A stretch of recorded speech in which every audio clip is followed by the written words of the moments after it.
మాటలు వినడానికి అభ్యంతరం ఏముంటుంది? ధనస్సు చూపిస్తారు, ధనస్సుకు ఒక కథ ఉందని చెప్తాడు, వింటున్నాడు రామచంద్రమూర్తి, లక్ష్మణస్వామి వింటున్నారు.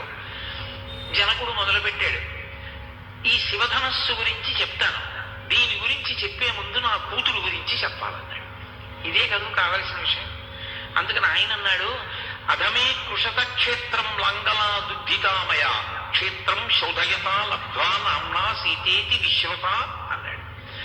నేను ఒకనొకప్పుడు యజ్ఞం చేద్దామని నాగలి పట్టుకుని భూమిని దున్నుతున్నాను.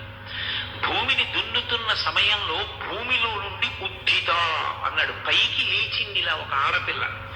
ఆమె ఏదో చిన్న పిల్ల, చంటి పిల్ల, మందసంలో దొరికింది, పద్మావతీదేవి దొరికినట్టుగా పద్మముల మధ్యలో ఒక పెట్టెలో దొరికిందని రామాయణంలో లేదు. ఆమె ఉద్ధిత, పైకి లేచింది భూమిలోంచి, నాగటి చాలు తగిలి పైకి లేచింది. లేచి ఆమె నిలబడింది. జనక మహారాజు గారు ఎత్తుకున్నాడు ఆ పిల్లని. పూర్వం అష్టవర్షే భవేత్ కన్యా కదా, ఆ పిల్లని ఎత్తుకున్నాడు. ఎత్తుకుని నిలబడ్డాడు. ఈ రహస్యం ఎక్కడ చెప్పింది సీతమ్మ? ఇక్కడ చెప్పలేదు బాలకాండలో. సీతా కళ్యాణ ఘట్టంలో దీన్ని చెప్పలేదు మహర్షి. అయోధ్యకాండలో అత్రి అనసూయుల యొక్క ఆశ్రమాన్ని దర్శనం చేసినప్పుడు అనసూయమ్మ నీ కళ్యాణ ఘట్టం గురించి చెప్పుకుంటూ ఉంటారు ప్రజలు, నేను రాలేదు ఆ కళ్యాణానికి, ఏది ఆ కళ్యాణం గురించి చెప్పు అని అడిగినప్పుడు ఈ రహస్యాన్ని చెప్పింది.